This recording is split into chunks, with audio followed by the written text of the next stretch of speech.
You don't return for closure. You return for control. You don't return to reconnect. You return to redefine. Not to explain where you went, not to fix what broke, not to ask if the door is still open. You walk back in like you never left. No apology, no emotion, no announcement. Just presence and silence and wait. You don't ask for space, you occupy it. You don't match the energy, you reset it. You don't come back to pick up where it ended. You return, like you erased the ending altogether. They don't know what you want. They don't know what you expect. They don't even know if you're staying, but they feel it. The shift, the coldness, the unfamiliar confidence.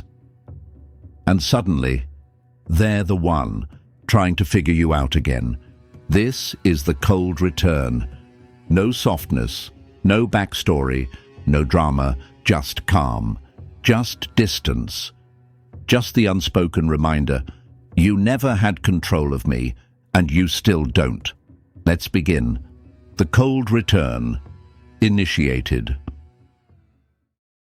Part 1. The psychology of controlled re-entry.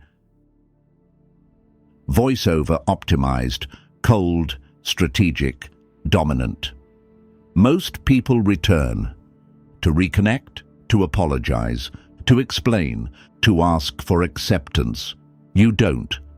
You return to reframe, because silence followed by presence creates confusion, and confusion creates power. They expected emotion. You brought calm. They expected tension. You brought stillness, and that mismatch disrupts their sense of control. The human mind loves consistency. It wants to close loops, to finish conversations, to attach meaning to every action. But when you re-enter, without a script, without a reason, without matching what they thought you were, you create psychological tension. Why are they here? What do they want? Are they still the same? Now the focus shifts. You're not answering questions. You've become the question. You're not giving a reason to stay. You're making them. Work to understand why you're back. And that curiosity, that imbalance, that subtle uncertainty, it pulls their attention without you asking for it. Controlled re-entry isn't about being welcomed back. It's about walking back in without asking permission. You're not here to fix what broke. You're here to establish that even after distance, you still walk like the room belongs to you. Part 2. What the cold return looks like. The cold return doesn't come with an entrance, no announcement, no build-up, no, hey, it's been a while. You just show up. Different energy, different posture, different silence, and suddenly they realize you're not back. You're new. You don't acknowledge the past.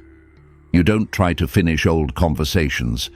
You don't ask, how are things between us? You act like none of it ever touched you, like you've moved on, without moving emotionally. And that unsettles people more than any apology ever could. They expect warmth. You give stillness. They expect tension. You give peace. And now they're confused because nothing in your presence fits their old version of you. Why are they acting like nothing happened? Do they not care?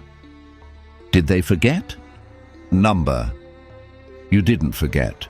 You just chose not to explain. You're not here to resume a connection. You're here to take your position without asking for it. You don't blend in. You reappear like gravity. Unbothered, undeniable, unclear, and the lack of explanation becomes the new power frame. The cold return isn't about reconciliation. It's about realignment. You didn't show up to be reaccepted. You showed up to make them question why they ever thought you needed that. Part 3. The 4 moves of a cold return. You don't just return, you re-enter with structure, with distance, with power.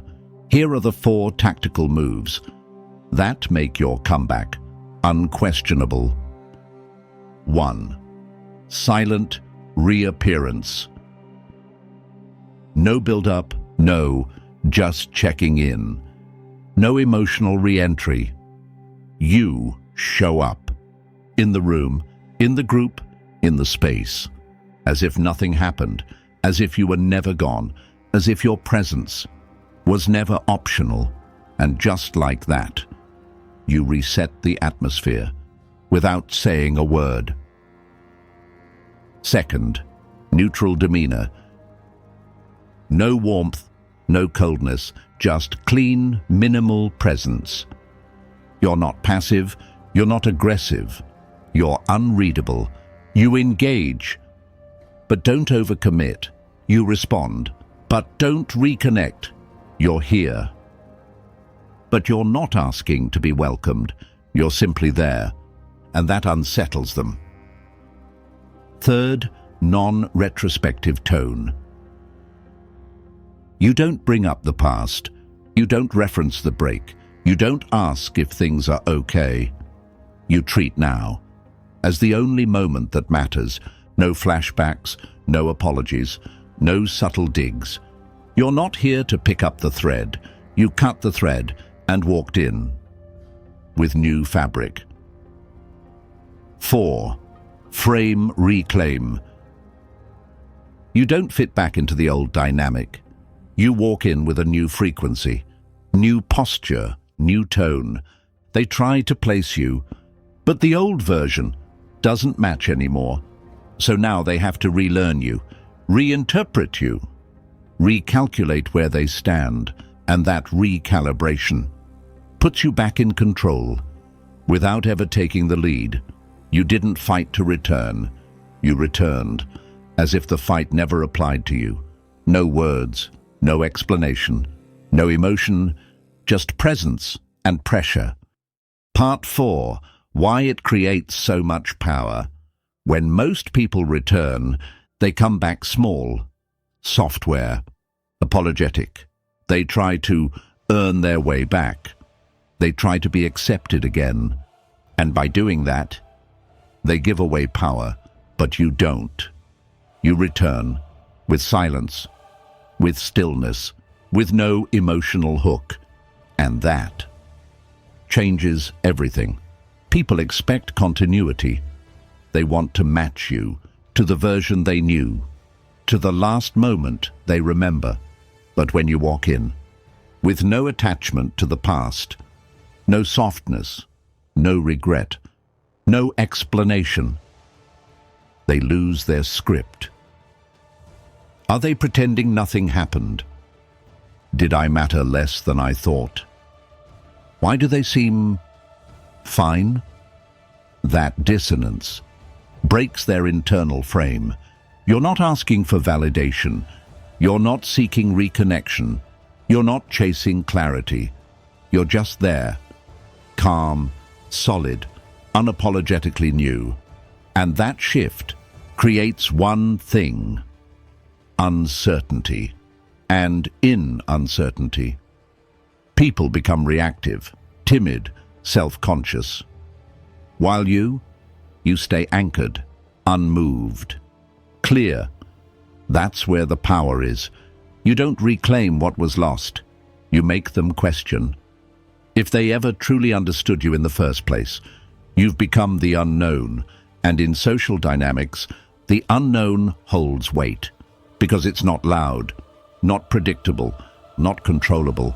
It's dominant by default. If you'd returned with emotion, they'd know how to respond. But because you returned with silence, they don't know where they stand anymore. And that confusion, that recalibration, that's how you take the lead without ever raising your hand. Part 5. Training the cold re-entry reflex. Most people rehearse how to leave, but they never train how to return. So when they come back, they collapse, they overtalk, they try to make it right. That's not re-entry. That's emotional begging. You don't do that. You come back. Like gravity, silent, heavy, and non-negotiable. And that takes training. Step 1. Detach from the old identity. Before you return, kill the version of you they last saw, the emotional one, the reactive one, the one they were used to managing. You're not here to resume, you're here to reset.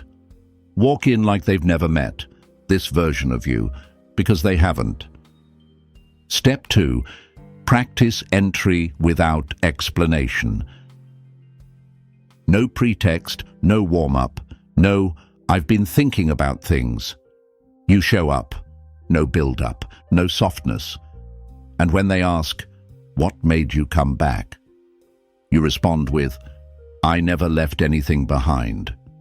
Then move on, no depth, no hook, just movement.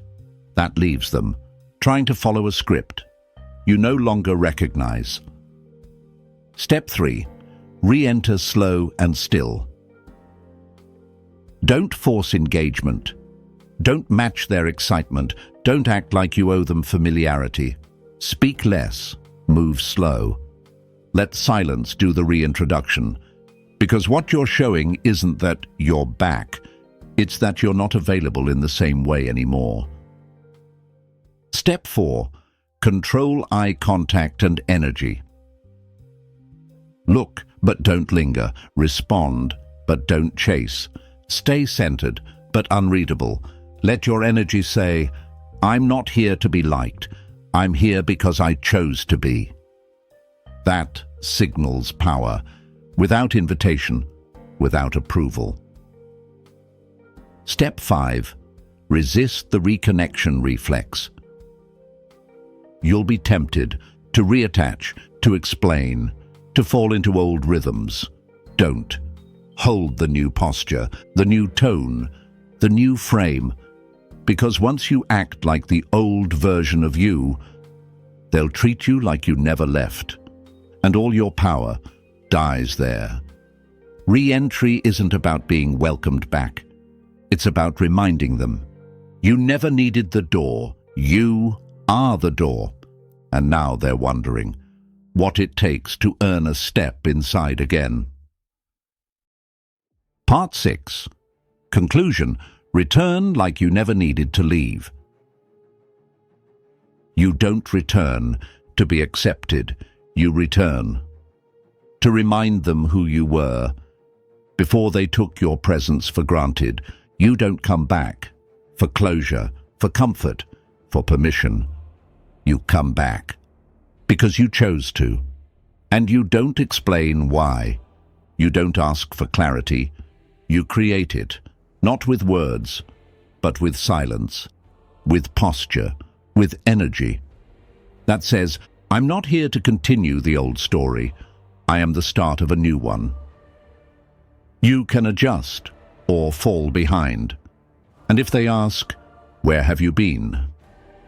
You look once, hold still, then say, exactly where I needed to be. Then move on, because when your return holds, no apology, no softness, no search for connection. They realize something terrifying. You never needed to be welcomed back. You just decided it was time. From this point forward, don't beg to re-enter. Don't prove you've changed. Don't ask to resume. Return, like gravity. Still, heavy, undeniable. Return, like you never needed to leave. Final CTA. For the next 72 hours, don't explain your return. Don't shrink to be welcomed. Don't match who they remember. Walk in slow. Stand in silence. Let them feel the shift. Because once you return, like you never needed to leave, you never have to ask for your place again. Cold return, complete.